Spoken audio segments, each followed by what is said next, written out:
नमस्कार दोस्तों, स्वागत है आपका हमारे YouTube चैनल आत्मा की बात पर। आज हम लेकर आए हैं चौराहे वाली माता की सच्ची कहानी। हरियाणा और राजस्थान की धूल भरी सरहद पर बसा है एक छोटा सा गांव बूढ़ावास। इसी गांव में रहता था सत्यम, 25 साल का जवान लड़का जिसकी आंखों में सपने थे, लेकिन किस्मत ने जैसे उसकी सारी उड़ानें काट दी हों। घर का इकलौता कमाने वाला बचा हुआ था। पिता का छोटा सा ट्रांसपोर्ट का धंधा था। 2 ट्रक, एक पुराना ऑफिस थे। एक दिन दुर्घटना हुई, ट्रक जलकर राख हो गया। सत्यम के पापा अस्पताल में पहुंच गए और कर्ज का पहाड़ सिर पर टूट गया। फिर कोविड आया। लॉकडाउन ने उनकी आखिरी सांसें भी छीन लीं। सत्यम ने नौकरी की तलाश में दिल्ली तक के चक्कर काटे, पर हर जगह से खाली हाथ लौटा। घर में मां की बीमारी, छोटी बहन की पढ़ाई। रात को जब सब सो जाते, सत्यम छत पर जाकर ऊपर वाले से बस एक सवाल पूछता, मैंने किया क्या है जो मेरे साथ सिर्फ बुरा ही हो रहा है। लोग कहते थे, तेरे पर कोई ओपरी छाया है बेटा, तेरे ऊपर कोई जादू टोना है। सत्यम हंस देता उसे। इन बातों पर यकीन नहीं था।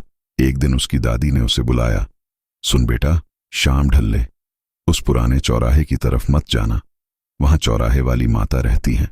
सैकड़ों साल से वो न किसी मंदिर में विराजती हैं, न किसी मूर्ति में। बस चौराहे पर जहां 4 रास्ते मिलते हैं, वहां उनकी सत्ता है। जो सच में दुखी होता है उसे वो खुद बुलाती हैं। सत्यम ने हंसकर टाल दिया, दादी अब ये सब छोड़ो, भगवान भी थक गए होंगे मुझे देख देख कर। पर किस्मत को कुछ और ही मंजूर था। उस दिन गांव में शादी थी। सत्यम को देर रात तक रिश्तेदारों को छोड़ने जाना पड़ा। रास्ते में गाड़ी खराब हो गई। फोन में नेटवर्क नहीं था। पैदल ही घर लौटना था। रात के 12 बज चुके थे। ठंडी हवा में एक अजीब सी सनसनी थी। अचानक सब रुक सा गया। कुत्ते एक साथ जोर जोर से भौंकने लगे। हवा रुक गई। ऐसा लगा जैसे हवा में कोई बहुत भारी चीज उतर आई हो।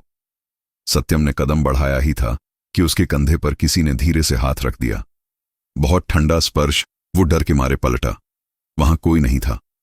फिर चौराहे के बिल्कुल बीच में, जहां सालों से कोई दिया नहीं जलता था, एक छोटा सा मिट्टी का दिया अपने आप जल उठा। लौ सीधी, बिना हिले डुले, और उस लौ के पीछे धीरे धीरे एक आकृति उभरने लगी। लाल चुनरी हवा में लहराती हुई, माथे पर चमकता हुआ लाल तिलक, आंखें इतनी बड़ी, इतनी गहरी कि उनमें पूरा ब्रह्मांड नजर आ रहा था। सत्यम की सांस रुक गई। वो कोई और नहीं, वो थी चौराहे वाली माता। उनकी आवाज आई। आवाज न बहुत तेज, न बहुत धीमी, पर सुनने वाले के रोंगटे खड़े हो जाएं। ऐसी आवाज में माता ने बोला, उठ बेटा, डर मत, मैं तेरे साथ बहुत दिन से चल रही हूं। तू जब रात को छत पर रोता था, तेरी हर आह मैंने सुनी है। सत्यम के मुंह से सिर्फ एक शब्द निकला, मां। माता ने मुस्कुराते हुए कहा, चौराहा सिर्फ रास्तों का मिलन नहीं होता बेटा, यहां किस्मतें बदलती हैं। यहां दुआएं भी पूरी होती हैं और बद्दुआएं भी।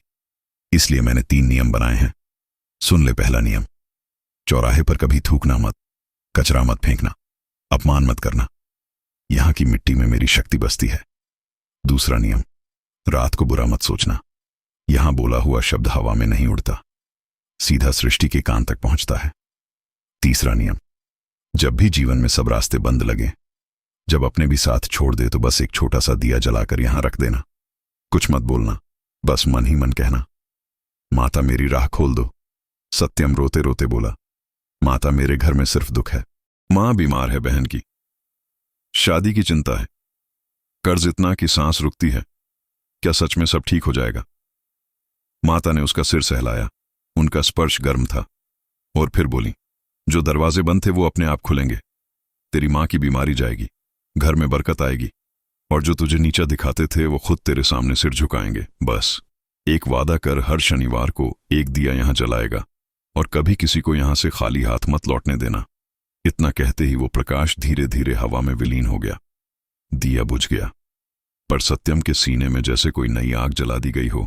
अगली सुबह से चमत्कार शुरू हो गए। पहले दिन पहला फोन आया, पुराने पार्टनर का। सत्यम ट्रांसपोर्ट का नया कॉन्ट्रैक्ट मिला है। दूसरे दिन दूसरा फोन आया, दिल्ली की कंपनी से, आपका रिज्यूम हमें बहुत पसंद आया, कल से आपकी ज्वाइनिंग है। तीसरे दिन बैंक वाले खुद घर आए और बोले, आपका पुराना लोन रिस्ट्रक्चर हो गया है, अब EMI आधी रह गई। मां की रिपोर्ट नॉर्मल आई। घर में हंसी लौट आई। और सबसे बड़ा चमत्कार, जिस चाचा ने सबसे ज्यादा ताने मारे थे वो खुद आकर माफी मांगने आए। सत्यम हर शनिवार रात को चुपके से चौराहे पर जाता है, एक मिट्टी का दिया जलाता है, हाथ जोड़ता है और बस इतना कहता है, माता, जिस दिन मैं पूरी तरह टूट चुका था उसी दिन आपने मुझे गोद में उठा लिया। अगर कभी तुम भी जीवन में हार मानने की कगार पर पहुंच जाओ, रास्ते बंद लगें, तो याद रखना कहीं पास में कोई चौराहा जरूर होगा। बस एक छोटा सा दिया जला दो, कुछ मत बोलो, सिर्फ मन से कहो, माता मेरी राह खोल दो। फिर देखना वो खुद आती हैं, और जब वो आती हैं तो किस्मत नहीं, पूरा जीवन बदल जाता है। चौराहे वाली माता की जय। ऐसी वीडियोस देखने के लिए हमारे चैनल को सब्सक्राइब करना ना भूलें।